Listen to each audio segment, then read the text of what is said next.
All right, if somebody will lower the lights, I'd appreciate it. All right. Intro. Let's see, hold on. This is what I wanted. The outline. So this is everything we're going to cover in the integumentary system. So the reason it's not just skin is because it's all the associated structures, right? That's why it's a system. So we're going to talk about the skin and what actually the skin is and the accessory structures. And then functions of those structures. We're going to break it down by the epidermis. The epidermis is the epithelial layer.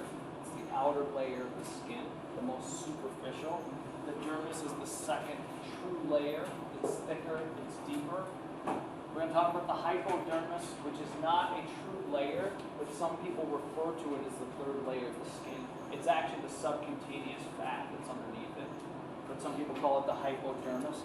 We're going to show you some really disturbing images of cancer and what happens when, because of this high mitotic rate that the skin has and what goes wrong and some of the things to look out for. So I'll talk a little clinical. I try to infuse a little bit of clinical into this, and we do it in the other class too, just because a lot of people find that interesting. That helps you sort of pay attention. And then we'll go into this gray area. Now this gray area is a new thing. In lectures, at the end, I have these gray areas. The gray areas are generally a bonus area, depending on every semester. So the way I teach, in case you haven't figured this out, is I am not married to anything in a schedule. I set a schedule, I have goals every day, there's things I want to hit. If you need me to slow down, if I have to, because your class needs that, then I will do that. If I think we can speed up, then we speed up. So these gray areas are sort of bonus. Sometimes they're really, really interesting. I'll have a discussion with the groups. People really want to do them. We'll do them. Sometimes we just don't have time, but they're still really, really interesting. You still have them. And I'll say, look, we're not going to test you on it, right? It gives me a lot of mobility, the ability to teach in a way that is best for you. In 8 years, I've only ever had one group where I've finished every lecture, every part of every lecture. Rock and roll. It was my third year here. Okay? And so every group is unique. So I can't do the same things I did with that group with every group. It doesn't work. So that's why I have something like this. I'll always have a discussion. You will always know whether we're testing on it or if we're just talking about it because people are interested. That's what those gray areas are about. Okay? So that's the basic setup. All right, integumentary system consists of the following. These are the big areas. So you've got your skin, right? That's the bulk of it. And then these accessory structures. So what's considered an accessory structure? Hair is an accessory structure.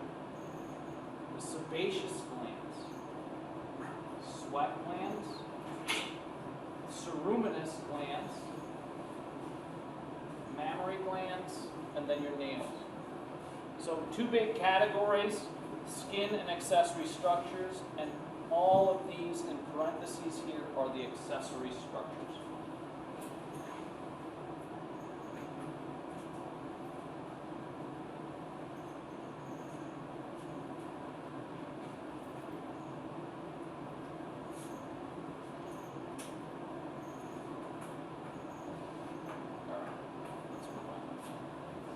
All right, functions.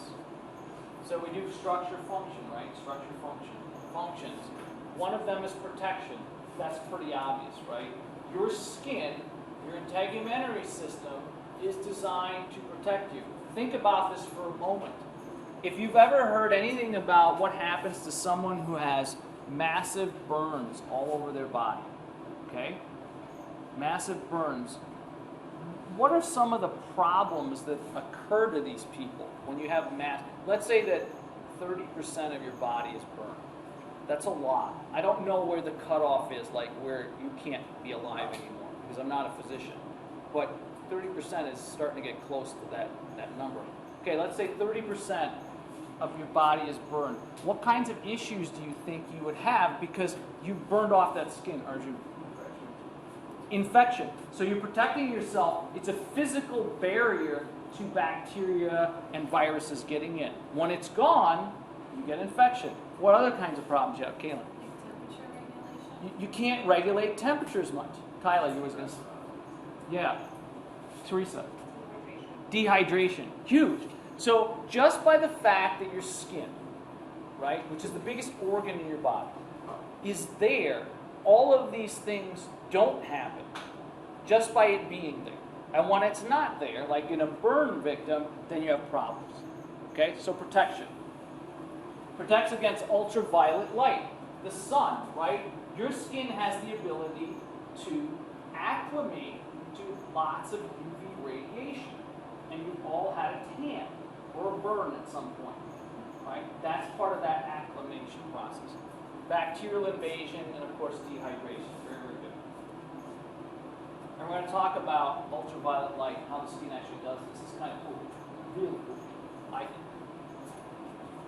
All right. Body temperature regulation, right? It's not just the fat. I know we think about, our fat cells and our adipocytes that they insulate. They do, but the skin itself helps in that regulation.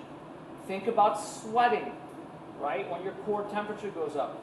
There are a few things that your body will defend to the death. It's your core temperature, your body and blood pH, calcium levels, iron levels. You have to maintain these. They're so dangerous if they get out of whack, right? And so it's so important that you have to have all these adaptive mechanisms that allow you to maintain it. All right, by way of blood flow and sweating, you can actually change the amount of blood that goes in and out of your skin. You don't think about it. It's not active. It's a passive process, but your body takes care of it. Sensation, right? Another obvious one, I hope. Nerve endings. The skin, the epidermis, has lots of nerve endings, right? Very sensitive. Think of areas of your body that are super sensitive, like your fingertips, right? Portions of your face. Actually, one of the most sensitive areas is actually contained underneath your nails, right? And that's why it's protected by the nail, because it's so sensitive. If anybody's ever lost a nail, you know how sensitive that area is. Very, very sensitive. Okay? You have receptors that detect temperature, touch, pressure, okay, and pain. All of those are embedded in the skin. Excretion. So another system that this is a subsystem of is called the excretory system, which is the kidneys are part of this too. But excretion, right? You remove waste. In your sweat, right? The reason that sweat stinks, it's not the actual sweat that stinks. It's the pH of the sweat combined with what comes out. And then the bacteria now feed on it. And it's the bacteria that stink, not necessarily the sweat. Is it different for males and females? It is. Actually, the pHs are different. So part of that smell is different. It's also hormonal too. Okay. Vitamin D production. This goes back to the whole UV light thing, right? Vitamin D is actually a hormone. It's not actually a vitamin. Vitamin, that's a misnomer. It's actually a hormone. It's called a secosteroid, but you don't need to know that. You can produce it via sunlight, UV, or you can eat it. But then it still has to get converted into the hormone, right? It's a hormone, it's not a vitamin. Okay, the skin. Protective barrier, 7% of your body weight. 7% of your body weight as an adult is your skin.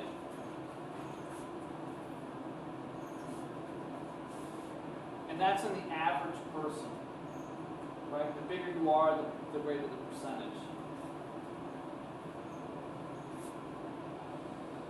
Divided into two regions, epidermis and the dermis. Again, the epidermis is the superficial layer. You can think of it as the top layer. The top really is not correct.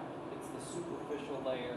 The dermis is the more deep layer. And these are the only two true layers of the skin. So that's important.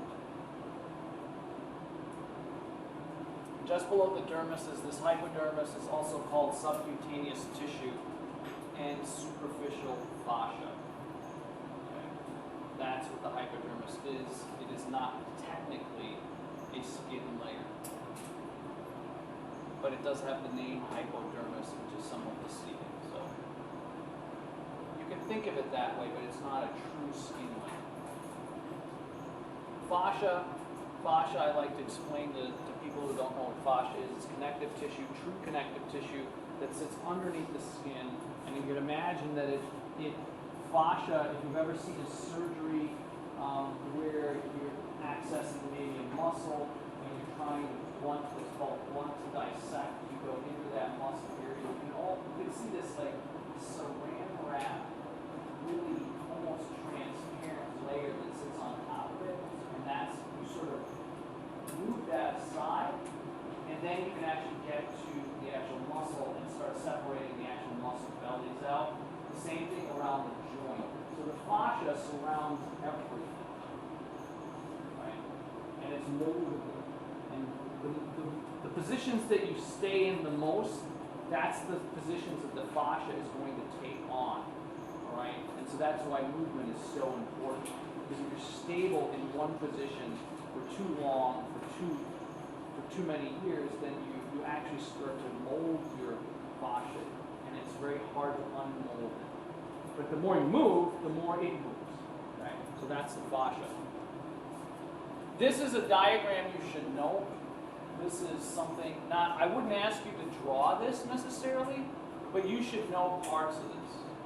All right, this wouldn't be one that's out of the question for me to put on, let's say, the next exam, and then block out a bunch of stuff and point to this and say, what is this structure?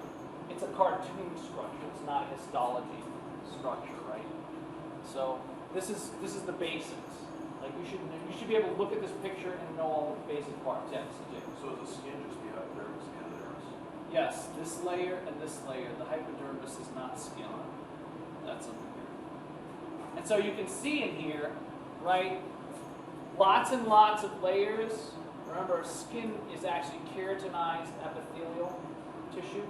And we're going to talk about this. This is subdivided into 5 sub-layers. Okay, and then here's the dermis. Remember that because this is epithelial tissue, there are no blood vessels that run through it. It's avascular.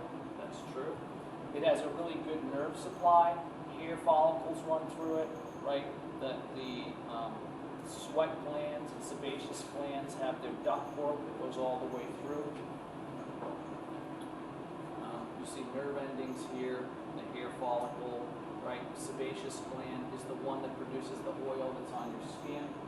We don't have that much oil, although during puberty you develop a lot more of it because the system goes crazy. But other animals, if you think about like dogs that are water dogs, like a Labrador Retriever, those types of animals produce much more of this, and it actually waterproofs their coat. It's one of the reasons why those types of animals, you don't want to wash them with soap too much because it takes that protective layer off, and dogs in general, where for us it's not really an issue. Okay? So, and then of course you've got the veins and the arteries, and the sweat glands sit all the way down here, and they have this tube track. Remember, this and this are both exocrine glands, right? It never goes into the actual blood. All right, and then the fats below. Okay, so this is a diagram, a histology slide, of what the skin looks like, right?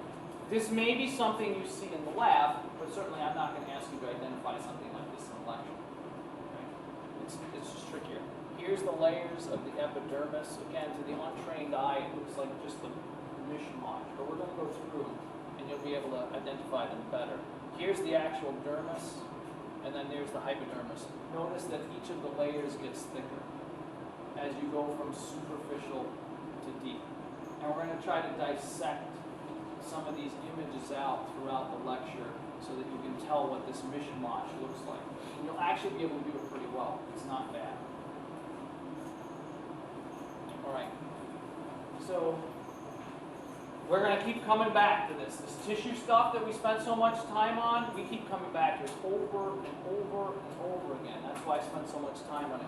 It is composed of stratified squamous, keratinized epithelial tissue. That's a mouthful. Now you know what that means. Right? Now you know what that means. It is avascular because it's epithelial tissue. What else tells you, what other characteristics do all epithelial tissues have? They're avascular. Give me another characteristic, Alex. Good nerve supply. Give me another one. How are they packed? Tight or loose? Tight. They're tightly packed. Okay, that's a characteristic of epithelial tissue. Types of cell located there. You have two major cell types in the epidermis. The keratinocytes and the melanocytes. They both do something very, very different. Those are the two major cell types. We're also going to see how this stratified squamous comes into play again, right, with the whole naming of the apical layer, even though the deep layers aren't the same. They're a different cell type. Keratinocytes are the majority of the cells. The majority of the cells that your epidermis produces are keratinocytes, which means they're going to have a coating eventually of keratin on them. Right? Most of these cells are going to die and become the superficial layer of the skin that gets sloughed off. They produce keratin, right? And we'll go through each of the sub-layers, and I'll show you which layer actually produces the keratin, because not all layers do. The melanocytes found in the stratum basal, it's the very deepest layer. We haven't done them yet. But basal, we now know, see how we keep using the same terms over and over again, right? The basal lamina, the basement membrane, the basal layer of the cell stratum layer here, basal. And they produce melanin. Melanin is what gives you skin color. Yeah, Katie. Is the dermis, I know we don't know about dermis, but is the dermis keratinized then actually like all in the bottom? No, the dermis is not keratinized. Only the epidermis is keratinized. You don't need keratin. It doesn't mean that there isn't keratin in the dermis, but it is not keratinized, right? Because the keratin hardens the skin to some degree, and it also produces this layer, that hardness, that helps you not get a bacterial infection. The dermis is protected by it. It doesn't need the keratin like that. Okay. I think I'll stop here. None of this is on the exam, right? So you can listen to this weekend or Monday. All right. 3 important things, real quick. Tim. Don't get the 3 germ layer question wrong on the exam. That's very, very important. Maybe the most important thing I said today. Excellent. Somebody actually paid attention. Fantastic. Okay, 2 more, real quick. Yep. Get 7% of your body weight. 7% of your body weight. That's an important number. It means something. Okay. Epidermis, not skin. Epidermis. Hypodermis. Hypodermis. Hypodermis is not skin. Excellent. Those are 3 good take-home messages. Have a fantastic day. Study hard. If you have any questions, please let me know. If somebody would turn the lights on when they leave, that would be fantastic.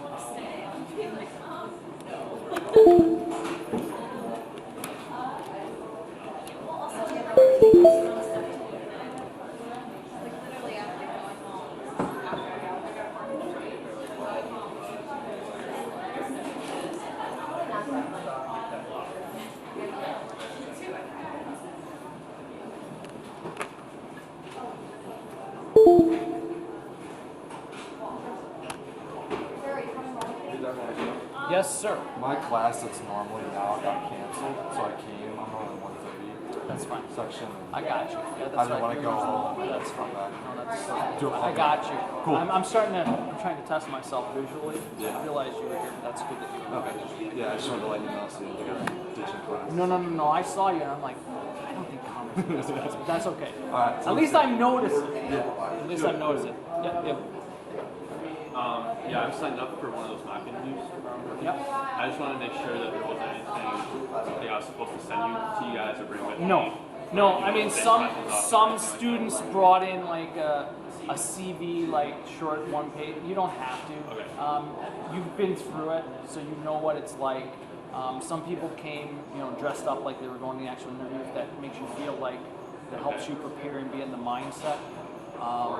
So it's not necessarily. No, but we'll remind you, right? I mean, it's something we just have to do at the very end. So you can come like you are right now, that'll be fine. But we'll say something about it. But of course we're going to say something. We just want to make sure. But no, just bring yourself and be ready. It's very similar, a lot less stressful, I think, than the last time you did it because we're really there to hone your interviewing. And we don't have any other purpose in this. Yeah. Okay. Is it how many people are? I have to look at the list. There's usually two, maybe.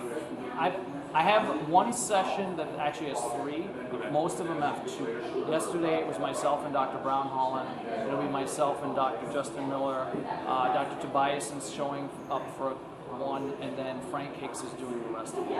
He's the director of the university. Okay. So those are the only 2 or 3 people. Okay. All right?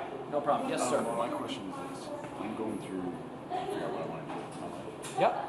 Then I'm a senior right now. Okay. Kind of always leaning towards PT, but never like chemistry and all that stuff. Yeah. So I was wondering if there's any way that we can sit down and Yeah. go through like some time. Because I'm the pre-PT advisor for the entire campus. All right, so what days are good for you? It doesn't have to be this week. I mean, it can be next week too. I mean, I got all kinds of openings. Would you rather do it next week? Or do you want to do it this Friday? I mean, we can, we have a lab meeting. I could do it, I'd rather not rush it. We could do it from 1 to 1:30, but that's going to be a rush because then I got to get ready for the next class. Right. So Yeah. if we could do it, let's see. How's your Tuesday morning? morning-ish. Tuesday morning? Yeah. What time? 9? 9 a.m. Yep. Okay. That's PT, and I'm gonna give you 9 to 9:45, and that way there's no rush. You sit down. I'll take you through what I take everybody through from beginning to end. You can take in whatever is needful, whatever you don't need, and then we're gonna have a conversation about things you should be doing. Perfect. Sounds good. Thank you. You're very welcome. Yes, sir. I want to apologize for being a few minutes late to class. No. You don't have to apologize. No worries. Guys in the library, they were like not